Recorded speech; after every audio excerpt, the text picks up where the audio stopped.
You just watched a senile old man cause over $8,000 in damage to my new Mercedes that I bought less than 24 hours prior. But before we get into the crash itself, I feel like I need to explain how an unemployed 18-year-old ended up with a Mercedes in the first place. Alright chat, we gotta start in December of this year, or I guess last year, right? I don't know.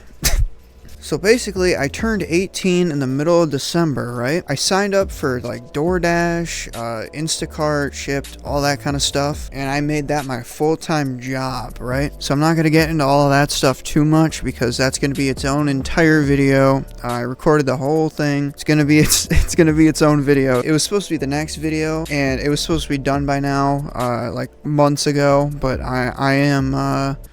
I was going to say I'm lazy. I'm not lazy. I'm just extraordinarily busy.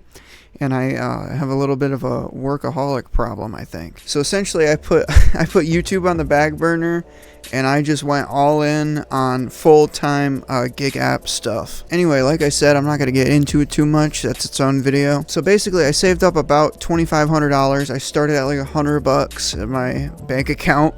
In December, and I saved up about $2,500. I would have had a lot more than $2,500 if a couple things didn't go catastrophically wrong with my other car, the blue Mini Cooper. You might know that one. I had a headlight repair. There was some weird wiring going on in my headlight in the car.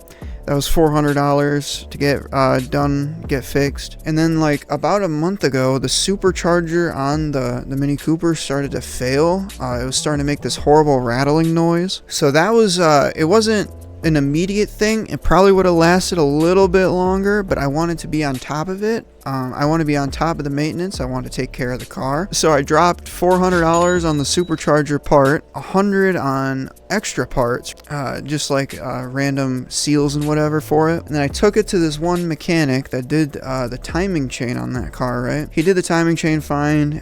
It still works. He quoted me so basically I spent $500 on parts, all the parts for the supercharger replacement. And then he quoted me $530 for labor, just labor, to do the supercharger. So I went on vacation to Florida and I dropped the car off before, hoping that it would be done when I got back from Florida so I could immediately get back to work. Stick with me here, I promise this is relevant. So essentially I spent $1,000 on this Mini Cooper repair. So a few days after I got back from Florida, it was done, right? It was done. Basically, I got the car back and it was a complete disaster. It broke down twice. I went to pick it up twice. I had to get a tow truck because it broke down in the driveway. When I took it back for the first time, it broke down in my driveway. Apparently, they screwed up the wiring. They charged me another $160 to fix that. So I went to get the car again.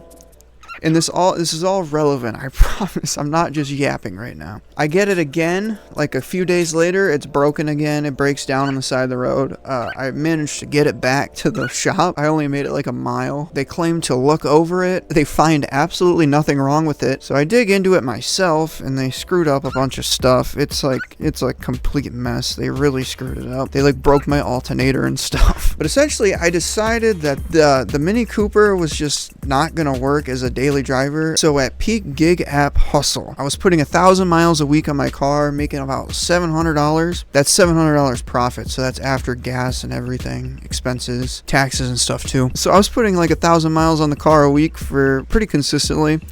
And it's a 20-year-old BMW. It's not doing too well. It's almost been to the moon. The moon is 240,000 miles or something away from the Earth, and this car has about 235,000 on it. Basically, this car wasn't going to last for very much longer. Doing like 1,000 miles a week, it just wasn't going to work.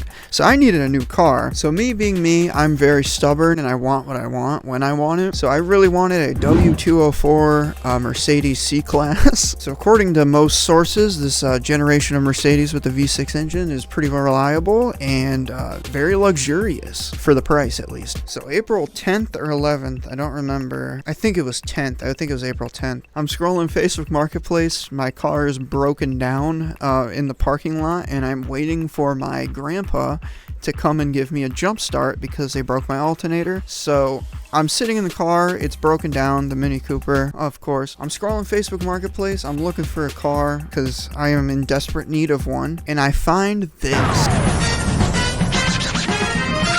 Obviously, it's hard to tell everything from a Facebook Marketplace listing, but on paper, this thing was perfect. The exterior, like the paint and everything, it looked immaculate. Nothing wrong with it whatsoever. It looked perfect. 82,000 miles, 82,600 or something, like barely any miles. So I really like this car. And on April 12th, so 2 days later, we go and look at it, right? I go and test drive it. The guy is super nice. He seems honest. And it drives great. I cannot find a single thing wrong with this car. So after test driving it, I go and get $800 cash out of the ATM in a 7-Eleven in Lansing, Michigan. And that was probably not the smartest thing I could have done. Not gonna lie, but I got $800 cash out for a deposit down payment on the car. But the price we agreed on was $9,500, $9,500, and that would knock the loan down to $8,700. So I'd be paying around $200 a month for it, which is pretty good. This car was a very good deal. Comparable cars online, they're going for around $13,000, sometimes a little more in comparable condition. Some even worse condition are selling for more. So, however, there is one problem with it. So on the way home, I ran a Carfax. I got the VIN. I ran a Carfax. Believe it or not, I get my Carfax reports through Etsy. Here's a little hack if you're buying a car. Instead of paying like $40 or whatever it is for a normal Carfax report directly from them. So basically, the dealerships have a license for cheap Carfaxes, or free maybe, I don't even know. But the dealerships can do cheap or free Carfaxes, and a lot of them have accounts on Etsy. So basically, you go on Etsy, pay the dealership, the anonymous dealership, $5. I don't know if it's legal or not. Probably not. You pay the dude on Etsy like $5. You get a cheap Carfax that's not $40, and it's all the same thing. It's just a PDF. And on the Carfax report for this car, it ends up being a lemon. If you don't know what a lemon title is, basically it indicates that there was issues with the car from the factory. So the original buyer of the car was unhappy with it, and it had an issue. So the dealership bought the car back, fixed it, and then sold it for cheaper. The reason it was bought back, this specific car, was for some parking sensor issue. So I theorized that the owner just didn't want it, didn't like the car or something, and he just found anything wrong with it to have them buy it back. Definitely not a serious issue. When I looked at it, I tested all that, and there was that issue was not present. However, that's still something you don't want to see when you're told that the car was a clean title, and you're on your way home, and you put a deposit down on the car. But I decided I still wanted it, and I wasn't going to ask for my deposit back. There was no going back, which is fine because I didn't really care. I didn't plan on selling the car anytime soon. It was a 4-year loan, so I was going to have it for a while. I was going to put a ton of miles on it, so I didn't really care about resale value too much. Now, I don't think the guy was lying, the seller of the car. He said it was clean title when I went there. I just don't think he knew. He was kind of older. I don't think he knew like what a Carfax was and stuff. So I think he assumed that it was clean title, or the previous owner that sold it to him said it was clean title. Regardless, I think he was honest. He's a good guy. I don't think he was lying. And the only reason I mentioned this, we'll get back to it later, but it will be relevant. So the next day, the day after I put the deposit down, the next day, I don't know why I felt the need to specify that. Okay. It's currently like 3 a.m. right now, so I'm quite tired. Anyway, the next day we go, I buy the car, I give the guy the check, I drive away with the car. But I told him I was going to take very good care of it. I wasn't going to modify it or anything. I was just going to leave it stock and drive it till the wheels fall off and keep it really nice. Now, unfortunately, that didn't quite go to plan. At least it wasn't my fault. We'll get to that in a second, though. I get the car, I give him the check, I drive it home. I'm loving it. I'm shocked. I'm at a loss for words at how awesome this car was, and I really liked it. At that moment that I drove it away and I got on the highway and I stepped on it, I was like, it was really fast. Definitely the fastest car I've ever driven. I decided from that moment I'm gonna keep this thing for a very long time, and I'm gonna drive it a ton. But I was driving it home, and I was just shocked how good of a deal I got on it, and I was just loving it, right? No lights on the dash, nothing. It was basically perfect. Literally the only thing wrong with it was one of the plastic trim pieces for the seat slider on the door was missing. That was it. There was no tears, there was no scratches, nothing. It had PPF on the front, like a plastic protection. So I got home, I drove it around a little bit to show off to like family members and stuff. I park it up, so it was getting dark. I was riding dirty. I didn't have no plates or nothing, so I was technically doing illegal activity. So I drove it home. I kitted it out with a radar detector, gotta have one of them, dash cam, phone charger, phone mount, all that stuff. And now we get to the day of the incident. So the next day is April 14th. I wake up at 10:30 a.m., which is super early for me. I leave at 11 a.m. to go to the Secretary of State to get my license plate and registration and everything to make the car illegal. 12:30, 12:20 or something p.m. I get it all done. I get the license plate, and I don't have a way to put the license plate on. So I go to Harbor Freight. I buy a screwdriver. I put the license plate on. Then I head to Midland, and I do my normal thing. I do DoorDash, Instacart. I'm living life in my Benz. I'm absolutely loving it. I could not be happier. The next telling of events are all alleged, not to be taken as fact. So at about 4 p.m., I take a Costco order, but I take this Instacart from Costco. I go to this lady's house. I give her stuff, and then after that, it's about 4:45, I think, probably. And this is about where the incident happens. I'm heading to my grandma's house to show my cousins the new car. You got to show it off a little bit. And I make it like a couple miles. 5 p.m. on the dot, I pull up to this stop sign, this four-way stop sign. So I'm right here. This isn't going to work because the camera's backwards, but so basically I'm right here. I'm about to turn left, and I get to the stop sign first. And then I wait for everyone to go. I wait for my turn. I did a full stop. And then this gray GMC SUV behind another identical GMC SUV, actually. So the white one goes. Everyone waits their turn, and I wait my turn. And then it's my turn to go. I turn left. And the idiot in the gray GMC, apparently he's never seen a stop sign before, and he doesn't know how they work. So the first person to arrive at a stop goes first, second goes second. You know, you get it, right? This isn't a complicated concept to grasp, I don't feel. But apparently, this concept is very difficult to understand for this complete idiot. But basically, this man is not very bright. He's not very smart, right? And this stop sign concept is too difficult for him to understand. And he doesn't wait his turn. He decides, oh, it's my turn now. I'm just gonna go. And I'm turning left. I'm just minding my business. It's my turn to go. And so does he at the same time. And we both just go at the same time. I don't notice.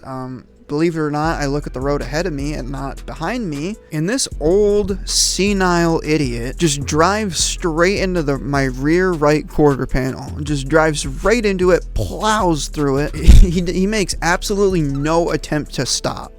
None whatsoever. He just drives. It's like I'm not even there. He doesn't stop until like his reaction time is truly impeccably bad. He literally didn't try and hit the brakes once until he hit me. So honestly, I feel like it was on purpose a little bit, but I don't have anything to prove that, I guess. We'll get to the theories of what happened in a minute. The moment of the impact, I don't even know I don't even know what happened. I thought I hit a curb. I was so confused. I thought like the tire ran off the road and I just hit a giant pothole or something. That's what I thought. I had no inkling that I just got hit by some idiot in a giant SUV that doesn't know how to drive, doesn't understand stop signs. But as soon as I realized what happened and that I just got hit, my car is likely totaled, I'm just in complete shock at the stupidity of the situation. This dude just drove into the back of the car like I wasn't even there. Like, I genuinely thought I just like dipped a tire off the road into a pothole. Just the concept of somebody screwing up that bad at a stop sign just was completely unimaginable to me. Like some crashes you kind of expect, like if you're turning left at a green light, and you go and you try to make it, but there's a car coming, you know what I mean? And you get T-boned, you have a second to understand what just happened and like why. But I just had no idea what was going on. I was so confused. But after I finally realized what actually happened, I calmly expressed my feelings. Flipping darn it. Listen, I don't swear often. I'm a pretty chill guy, right? But I was fuming. I was so mad. Understandably, I feel. The next thing I do is I hop out the car, alright? I hop out the whip. I go ham on this guy. I just got this car, yeah.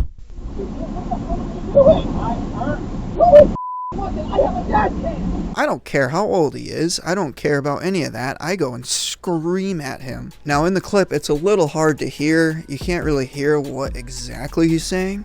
But basically, he hops out his car. I hop out my car.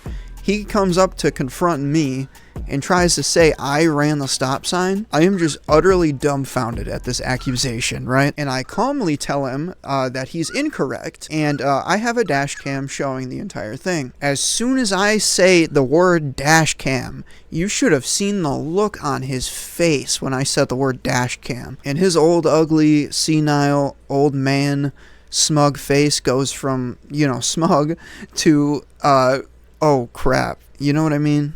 You know what I mean. Like that, the kind of, you know what I mean. What am I saying? What time is it? Oh my God. It's 4 a.m. chat. I'm losing it. But when I said the word dash cam, his whole demeanor changed. It was like, it was so weird. He went from, he thought he was going to get away with it, that type of attitude, to just like worry. So I'm on the phone with my dad this whole time. He hears the whole thing. He heard him say that it was my fault, all that. By the time he shows up to the scene of the crash, he loses it at the guy too. He yells at him.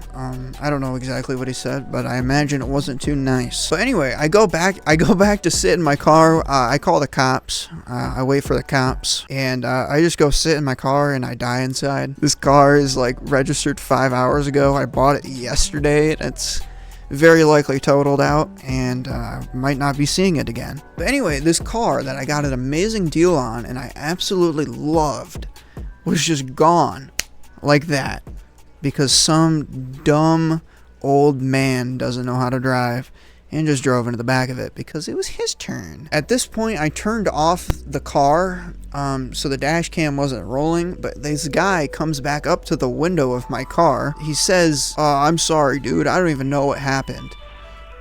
He knows what happened. Or maybe he doesn't because he was looking at his phone or something. His Motorola, maybe. Or maybe he actually doesn't know what happened and his two brain cells were fighting each other at the time, and but I don't think that's going to be a very good legal defense for him. I would absolutely love to sue this guy. In fact, my neck is a little sore, actually. So, see you in court, buddy. But then the cop shows up. I tell him what happened. You guys already heard all that. He asks for my dash cam footage. I don't give it to him immediately, and if you're in the same situation, I don't recommend you do either. I knew for a fact I was in the right at that point. I'm a very confident driver. I know what I'm doing. But you should still look over it before you immediately hand it over to the cop, right? Just in case, anything could be misinterpreted. So I pull the dash cam footage, I get it on my phone. I watch the footage over, just confirm that there's nothing that could be misinterpreted by the cop. But yeah, you understand the dynamic, right? Young driver, old experienced driver, presumably. He's not, but you understand the assumption. So you gotta make sure everything is to a T in that video, and clearly it was. I knew it was. I just wanted to, you gotta make sure. And I show it to the cop. I hand him my phone. He watches the clip, both angles, the front angle and the rear angle. He agrees this guy's stupid. The cop writes him a ticket. Here's a clip of that and a ticket.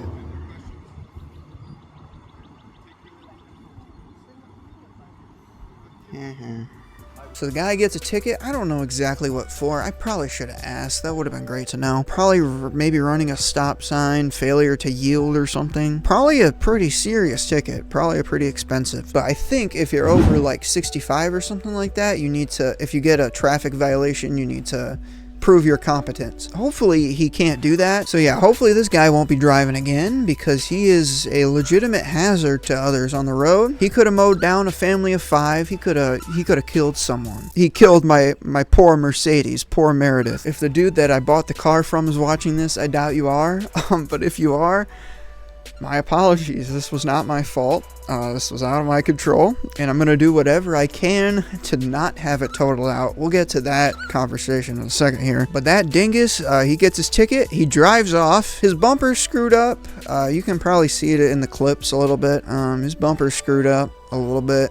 His hood, maybe his headlight, but his car is drivable. He drives off, no care in the world. He's like, oh man, what a inconvenience to me. My car, on the other hand, is very screwed up, and they need to call a tow truck, a flatbed for it. Now, insurance takes care of the price of that, I think, so whatever. The original plan was to have it towed to the Mercedes dealership, because I really wanted the repairs done right if they were able to repair it. But none of the Mercedes dealerships have a body shop division, so we towed it to some other place, some other body shop, and that's where we are today. I'm basically waiting on like an insurance appraiser person, you know what I mean, to come look at it, say if it's total or not, if it's fixable. In the event that it is totaled, if that happens, I want the car, because it's got all the options I want. It's basically perfect, and the opportunity to own it for an even cheaper deal than I already have it for, which is already a good deal. If I apply for diminished value, it'd be even cheaper. Only thing is that if I ever wanted to go sell it again, I'm screwed in that department. I'm never getting my money back for it. I probably wouldn't sell it if that happens. I'd probably just keep it for as long as possible. The car was like perfect. It had everything, the red seat belts, the red stitching on the seats, the suede. It was awesome. It was perfect. So I'm really hoping that they don't total it and they just fix it. In that event, I'll just keep driving it. Hopefully it doesn't take them too long to fix it. So luckily, it seems that against all odds, he avoided hitting my wheel, so the suspension, or he hit it a little bit. There was a little mark on the wheel, but I think it's fine. From what I can see, at least, the suspension is completely fine, and so is the door. The door panel gap is immaculate. Like, it looks perfect. The trunk gap, the gap between the trunk and the quarter panel is a little screwed up, but I opened the trunk when I crashed it.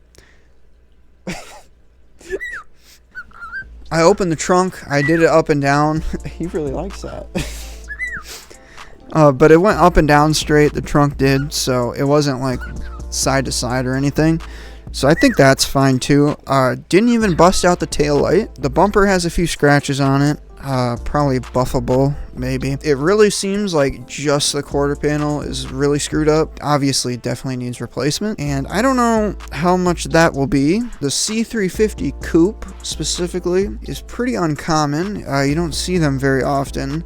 There's a total of like 6 for sale nationwide in the US right now that I can find. So this is an AI overview on Google, so obviously take it with a grain of salt. But 1,292 cars, 1,292 C350 coupes specifically in the US. And based on my guesswork, that seems pretty accurate. Might even be less, but there's barely any for sale right now. They're not too common. They're pretty rare. So I hope they don't total it. I hope they fix it. They just fix it, and I can keep driving it, and it looks good. All the gaps line up. Ideally, that's what happens, but it's very likely going to be totaled. Quarter panel, basically impossible to find. Labor is going to be a ton, and they usually total a car out when the repair exceeds 60% of the value of the car, and I don't know what they're going to value the car at. I paid $9,500. Kelly Blue Book values the car at exactly what I paid, excluding the lemon title. I don't think Kelly Blue Book factors in the title, and apparently a lemon title can decrease the value by like 40%. So hopefully they just don't look at the Carfax. But unfortunately, I don't think that's what's going to happen. I think they're going to total it out, which will be less than what I paid for, and I will lose money. I will lose quite a bit of money. I will lose my $800 deposit. I'll lose title and registration fees, money I paid in taxes. That'll be gone. So yeah, I'm set to lose about $1,500. And excluding my other car, the Mini Cooper, which the other mechanic screwed up, which all in parts and labor, I paid about $1,000 to get done for the supercharger. And that thing still doesn't work because they really screwed my car up. Currently, to make money and work, I am literally just borrowing other people's cars because that's all I can do. I'm kind of financially ruined right now, chat, because I bought the car to make money. The idea of the car was it was going to be reliable, and it was going to make me, I was going to be able to make a ton of money with it, but kind of flipped the whole plan on its head there. So I might have to become a wagey. I might have to retire from my gig app work and become a wagey, a filthy wagey. But hey, we'll see. Hopefully they don't total it, they just fix it, but probably not gonna happen. Maybe, just maybe, I'll get monetized from this video and I'll be able to make money off the video, and maybe it'll pay what I lost. That's honestly what I'm hoping for. That'd be great if I can finally get this YouTube channel going good and monetized. I have 1,000 subscribers. Thank you for that. I never acknowledged that in a video, but we have like 1,017 subscribers or something. That's awesome. That's a big dream of mine that is now completed. So that's awesome. Thank you guys for that. The only step to get monetized from now is we need a bunch of watch hours, and I will try my absolute best to get more videos out. It has currently been 90 days since my last video, and my excuse is I've been incredibly busy making money and I'd like to step up the production value and do some stuff that will cost money to make but hopefully return money. But if it doesn't, I need to be financially okay to just lose the money on the video. If you want to make me money, just watch this video like 10 times and give me the watch time so I could get monetized. That'd be great. Or I could e-bag and like put my Cash App in my description or something. But I won't do that because I have integrity. If you want to, though, it's just the name of the channel. But don't say I asked for it. Basically, this old senile idiot kind of financially ruined me. Thankfully, my insurance won't skyrocket because he got a ticket and not me. All thanks to a dash cam. So I'll put some links in the description to dash cams, good deals on dash cams, because everyone should absolutely have one, and it really saved me there, I think, because if the cop believed the old dude, I could have been way worse off financial wise. So that's good. I'll put links in. They're not going to be commission links or anything. They're just dash cams that I use that I like. But yes, I highly recommend you buy a dash cam. It really saved me. So, and it will save you someday, likely. So probably buy one. It's not a bad idea. Anyway, I hope you enjoyed vicariously living this complete disaster, this horrible situation. Hopefully it goes up from here, and hopefully I can financially recover from this. But who knows? I might have to be a wagey, which hopefully doesn't happen. But yeah, anyway, I'll see you guys in the next video, whatever it may be. Bye.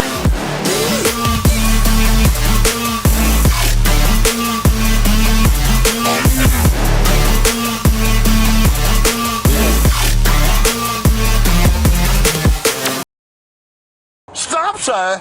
No, I said What stop sign, man? I said I'm about to tell you. Huh? You say stop sign?